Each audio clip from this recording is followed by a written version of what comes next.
न्यून कोण ई के लिए साइन ई बराबर है 5/वर्गमूल 41 का और कॉट ई बराबर है 8/10। अन्य चार त्रिकोणमितीय अनुपातों के मान ज्ञात करें। तो हमें यहाँ पे एक समकोण त्रिभुज दिया गया है जहाँ पे ये जो कोण F है ये एक समकोण है और हमें इस त्रिभुज DFE में जो न्यून कोण है E उसके लिए हमें साइन E और कॉट E दिया गया है और साथ ही साथ यहाँ पर हमें DF का मान दिया गया है 5, DE का मान दिया गया है वर्गमूल 41 और FE का मान दिया गया है A और हमें साइन E और कॉट E के अलावा अन्य चार त्रिकोणमितीय अनुपातों के मान ज्ञात करने हैं। तो चलो शुरू करते हैं साइन E से। अब साइन E जो होगा वो होगा सम्मुख भुजा बटा कर्ण। तो यहां पर मैं लिखता हूं कि जो साइन E होगा वो होगा सम्मुख भुजा बटा कर्ण। अब यहां E के जो सम्मुख भुजा है वो है ये है E के सम्मुख भुजा जो है DF जो है यहां पर 5 और जो कर्ण है वो होती है समकोण के सम्मुख वाली भुजा यानी कि ये DE ये है यहां पे कर्ण। इसका मान है वर्गमूल 41। तो साइन E होगा सम्मुख भुजा बटा कर्ण यानी ये होगा 5/वर्गमूल 41। तो यहां मैं लिखता हूं ये होगा 5/वर्गमूल 41।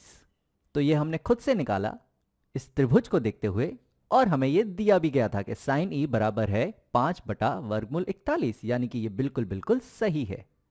अब हम साइन E निकाल चुके हैं तो हम जानते हैं कि साइन E का जो व्युत्क्रम होता है वो होता है कोसेक E। तो साइन E है सम्मुख भुजा बटा कर्ण तो यहां पर कोसेक E होगा कर्ण बटा सम्मुख भुजा। तो कोसेक E हमें मिलेगा वर्गमूल 41 का बटा 5। चलो आगे बढ़ते हैं और कॉस E के बारे में बात करते हैं। अब कॉस E जो होगा वो होगा संलग्न भुजा बटा कर्ण। तो यहां पर मैं लिखता हूं कि जो कॉस E होगा वो होगा संलग्न भुजा बटा कर्ण। अब E के जो संलग्न भुजा है वो है ये इसके पास वाली भुजा। तो ये FE हो जाएगी संलग्न भुजा जिसका मान हमें दिया गया है A। तो कॉस E हमें मिलेगा संलग्न भुजा बटा कर्ण यानी कि ये आएगा A बटा वर्गमूल 41 का। अब कॉस E हमें मिल चुका है तो इसका जो व्युत्क्रम है सेक E वो तो हम निकाल ही सकते हैं। तो cos E होता है संलग्न भुजा बटा कर्ण तो इसका व्युत्क्रम sec E होगा कर्ण बटा संलग्न भुजा यानी कि ये होगा वर्गमूल 41 का बटा A। अब आगे बढ़ते हैं और tan E की बात करते हैं। अब tan E होता है सम्मुख भुजा बटा संलग्न भुजा। तो मैं यहां लिखता हूं कि tan E है सम्मुख भुजा बटा संलग्न भुजा। अब E के सम्मुख भुजा है यहां पर 5 तो यहां आ जाएगा 5 बटा संलग्न भुजा है A तो यहां आ जाएगा A। तो tan E हो जाएगा 5/A। अब tan E मिल गया है तो cot E तो हम निकाल ही सकते हैं क्योंकि वो होता है इसका व्युत्क्रम। तो tan E है सम्मुख भुजा बटा संलग्न भुजा तो इसका व्युत्क्रम cot E होगा संलग्न भुजा बटा सम्मुख भुजा। तो ये आ जाएगा A बटा 5। तो अब cot E हमें मिल रहा है A बटा 5 लेकिन हमें cot E यहां दिया गया है यह है 8/10 और 8 और 10 दोनों ही 2 से विभाजित होते हैं। तो अगर इन्हें 2 से विभाजित कर दे तो ये हो जाएगा 4/5 यानी कि यहां पर हमें cot E दिया गया है 4/5 और हमने यहां cot E निकाला है A/5। इसका मतलब ये हुआ कि जो A/5 है वो दरअसल है 4/5।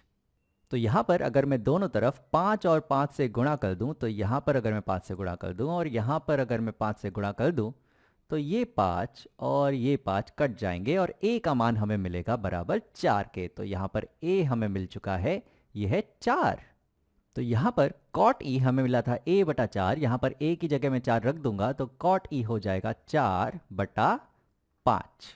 उसी तरह से tan E हमें मिला है 5/A तो ये हो जाएगा 5/4। cos E हमें मिला था A/वर्गमूल 41 का तो ये हो जाएगा बराबर 4/वर्गमूल 41 का। और sec E हमें मिला था वर्गमूल 41 का बटा A तो ये हो जाएगा बराबर वर्गमूल 41 का बटा 4। तो यहां पर हमने सभी त्रिकोणमितीय अनुपातों के मान ज्ञात कर लिए और अगर हम चाहें तो यहाँ पर जो हमें a4 मिला है इसकी हम जांच भी कर सकते हैं पाइथागोरस के प्रमेय के द्वारा। तो यहाँ पर अगर हम पाइथागोरस का प्रमेय लगाएं तो हमें मिलना चाहिए कि 4 का वर्ग धन 5 का वर्ग बराबर होना चाहिए 41 के वर्गमूल के वर्ग के। यानी कि यहाँ पर अगर मैं लिखूं यह है 4 का वर्ग धन 5 का वर्ग, ये बराबर होना चाहिए 41 के वर्गमूल के वर्ग के। तो 4 का वर्ग होता है 16, 5 का वर्ग होता है 25 और 41 के वर्गमूल का वर्ग तो 41 ही रहेगा। अब 16 धन 25 होते हैं 41, जो बिल्कुल बिल्कुल बराबर होते हैं 41 के। यानी कि हमने जो a निकाला 4 वो बिल्कुल सही है।